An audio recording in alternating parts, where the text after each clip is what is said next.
फिर यूसुफ के जेठे मनाशे के गोत्र का बाग चिट्ठी डालने से ये ठहरा। मनाशे का जेठा पुत्र गिलाद का पिता माकीर योद्धा था। इस कारण उसके वंश को गिलाद और बाशान मिला। इसलिए यह बाग दूसरे मनाशेयों के लिए उनके कुलों के अनुसार ठहरा, अर्थात अबीएजेर, हेलेक, आश्रिएल, शेकेम, हेपेर और शामीदा, जो अपने अपने कुलों के अनुसार यूसुफ के पुत्र मनाशे के वंश में के पुरुष थे, उनके अलग अलग वंशों के लिए ठहरा। परंतु हेपेर, जो गिलाद का पुत्र माकीर का पोता और मनाशे का परपोता था, उसके पुत्र शालोफात के बेटे नहीं, बेटियां ही हुई और उनके नाम महला, नोवा, होगला, मिल्का और तिरसा हैं।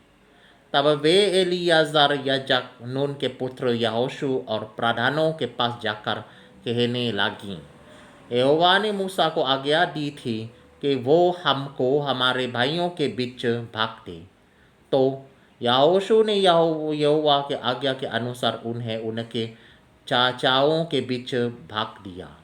तब मनाशे को यरदन पार गिलाद देश और बाशान को छोड़ 10 बाग मिले, क्योंकि मनाशेयों के बीच में मनाशेयों स्त्रियों को भी बाग मिला और दूसरे मनाशेयों को गिलाद देश मिला। मनाशे की सीमा आशेर से लेकर मिकाम तक पहुंची, जो शिकेम के सामने है।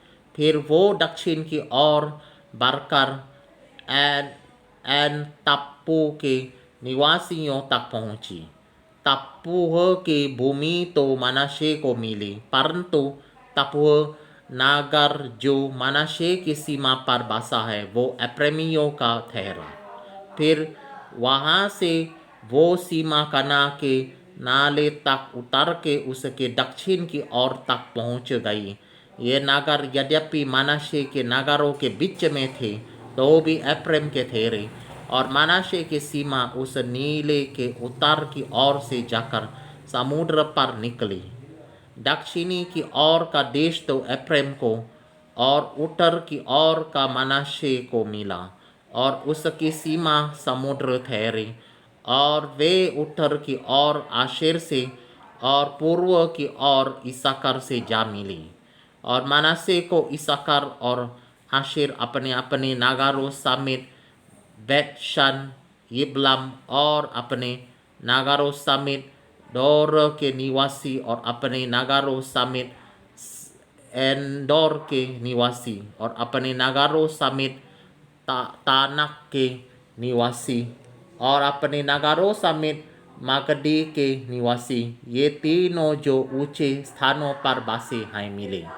परंतु मनाशे उन नगरों के निवासियों को उनमें से नहीं निकल सके, इसलिए वे कनानी उस देश में बलपूर्वक बसे हो रहे।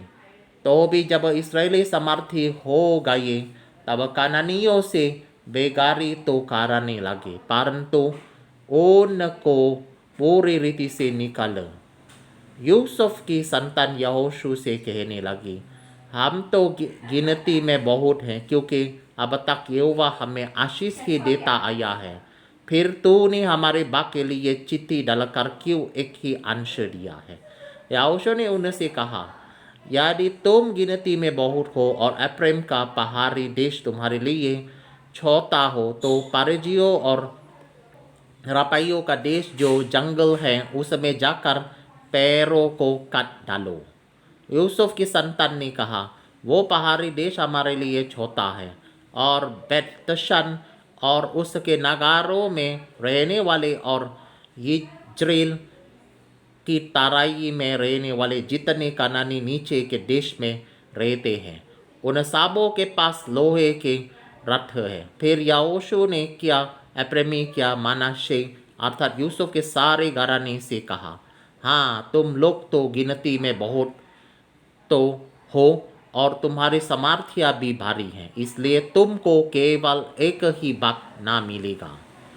पहाड़ी देश भी तुम्हारा हो जाएगा क्योंकि वो जंगल तो है परंतु उसके पैर काट डालो, तब उसके आसपास का देश भी तुम्हारा हो जाएगा क्योंकि चाहे कनानी सामर्थी हों और उनके पास लोहे के रथ भी हों तो भी तुम उन्हें वहां से निकाल सकोगे।